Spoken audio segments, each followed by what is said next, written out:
I'm going to do another video about my armoured light suit with a portable EMP bomb. There's a lot I haven't said about this and the technology behind it. I made this prototype a few years ago, and a lot of people thought I was full of shit. The same day recently that I made a video explaining what it does, RT News also came out with an article about the Russian military using the same armoured light technology in personal shields. I wasn't aware of the article and an earlier revelation a month earlier of the Russian Navy using the same technology on 2 warships. I looked into it, and apparently the Russians have come up with something similar about 4 months after I posted it publicly to the US government on Twitter in 2018. It took them another several months to have a working copy of it on their warships, and a month later in personal shields. The US government explored this concept about a decade ago, but for some reason they abandoned it.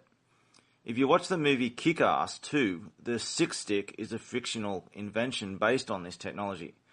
The US government doesn't seem to understand how and why it works, but the Russians have recently become closer to working it out. I'm going to explain a few things about that. The US government had a series of LEDs that were intended to overload the human brain with colours. It didn't work, and they didn't understand why. But clearly they were basing it off a certain someone else's idea they were trying to emulate. The Russians got it right by using less light sources. They used 4 light sources on their warship version and 5 light sources on their personal shield versions, as I understand it.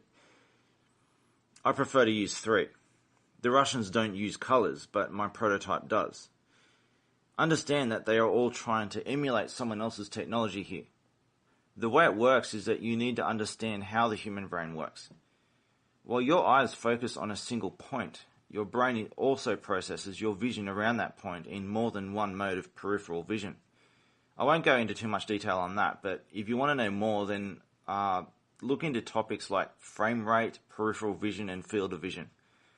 Your brain processes information outside of your focal point, and it does this automatically. Everything you see is processed automatically by your brain too. Take a look at optical illusions and notice that your brain will make things move because it's constantly trying to process patterns that it can't resolve. If you understand how the brain processes information, you can effectively overload and crush a brain with automated puzzles that it can't resolve. The Russians got it right with 4 or 5 different light sources, but the human brain can track between 3 and 5 objects at the same time outside the focal point. If you add too many sources like the US government did, it has a counter effect and your brain dismisses it all as noise and stops processing it. But while the Russians got the number of sources right, they don't use color, which is what the US government got right. It's similar to how the human brain interprets an unresolved complexity of color as white. The human eye doesn't just process light, but color as well and patterns associated with it. Just using white light will certainly put pressure on your brain and might even make you feel sick. But that only scratches the surface of the full effect. What you need is 3 to 5 light sources with 3 to 5 colors. For various reasons, I prefer to use 3 sources and 3 colors.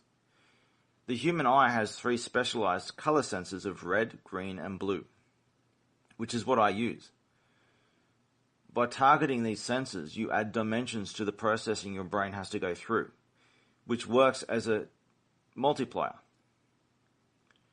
You can also multiply the multiplier. This is how deep sea creatures do a similar thing with colored lights. You add patterns to the colored lights, which forces your brain to process it all. What the Russians are doing now is like a DDoS attack on dial-up, compared to me doing it in broadband. You might think it's stupid that I use flashing lights to disable a crowd of people, but the US government previously and the Russians today have taken this very seriously, and as many others are now saying, this technology renders conventional warfare completely useless. The barely functional Russian version of it already gives them an advantage. So imagine what I can do with a working prototype. Anyone who looks at me is like looking at Medusa.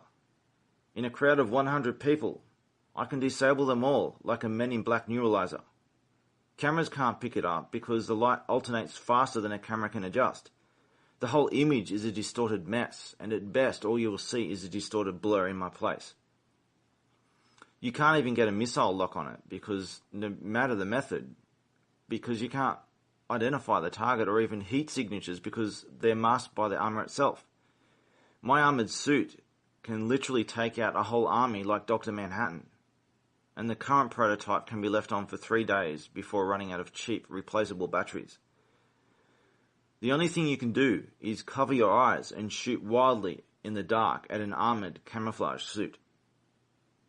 If you want to have a chance, you're going to need Neo Matrix vision. This is like Kick-Ass 2.0, Iron Man 2.0, and Tron 2.0.